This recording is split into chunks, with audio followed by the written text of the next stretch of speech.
My name is Carole Howard. I was actually born in Glasgow and moved here when I was 5, and I started work at Wheelsby for the Linkage Trust in 1982, and I left in 1988. I was employed as a teacher, and then I became senior teacher overseeing education both here at Wheelsby and at Toynton Hall near Spilsby, and then I was assistant manager. My son Gareth was actually born here. He was a premature birth, and he was born near the kitchen area, and he was £3 when he was born.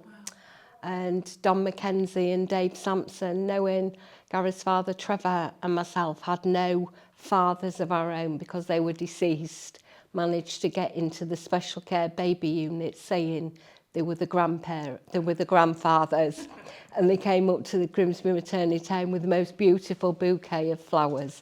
So apart from family, Don and Dave were the first sort of like outside the family to meet Gareth. It was opposite the Oasis.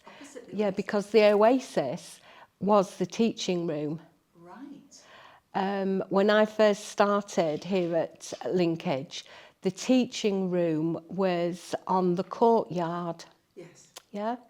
And it was the first time I'd sort of worked in a multidisciplinary setting, because the gardening section was there, the sewing room was there, painting and decorating. So, and then education was in the middle, which was quite good really, because it gave me opportunity to gear the teaching to link into the skills that the young people would need in each of those areas. So it was good. And then we moved up to the Oasis, and that was the teaching room. I was quite taken aback actually, because my maiden name is Slight, and I knew that my family had, albeit distant, connections to the hall. I knew quite a bit about its history. For example, the Slights had never made it their permanent residence, and it had been used for a variety of things over the years, but never as a sort of permanent residential home. And I suppose I was blown away by the magnificence of it really, for a residential setting for young people. It's like taking a walk down memory lane. As we walked up here, my office was the middle window. It was called the Tower, yeah, and that was my office. So I could sort of like look out over the balcony and see all the grounds and everything. So yeah, I mean obviously it's changed, but not beyond recognition. Well, I suppose they still do have reviews, 6-monthly reviews on the students, and there was families came from all over the country, and Don and Dave, Don Mackenzie and Dave Sampson, who were the directors, asked me to show the parents round and give them a bit of history. So for example, the room next door was the music room, and the ceiling was hand painted by a Dutch artist, and he wasn't paid in money, he was paid in champagne. Wow. That sticks in my memory, because it used to sort of like elicit response from parents. Oh goodness me, you know, all that time on your back and then paid in champagne. So yeah, it was a talking point, and it's the hall itself, and it certainly was a selling point when recruiting new students, you know, because of its grandeur and its setting. I knew a bit myself, obviously, being born a Slight. The Slight family were either into farming or fishing related businesses. So, and obviously I knew who Michael Slight was, and I knew he lived in Binbrook Hall. Yes.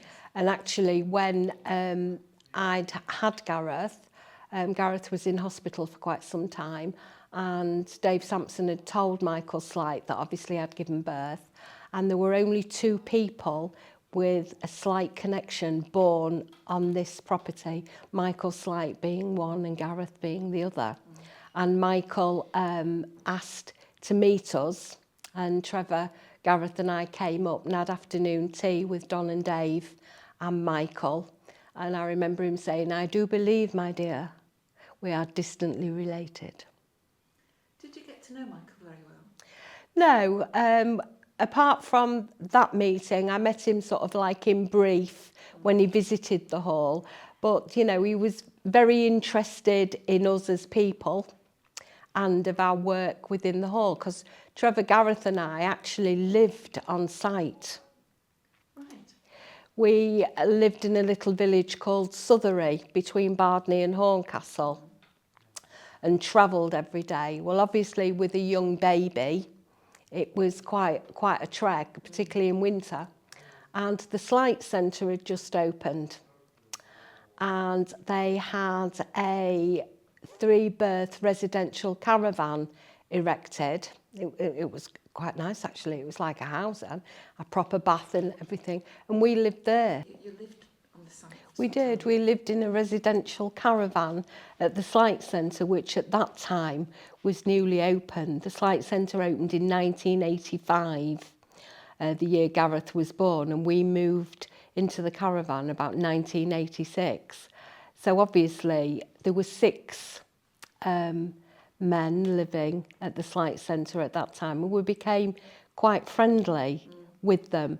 And I remember when we came to see Michael Slight, it was the first time one of the gentlemen had ever seen a baby. Wow.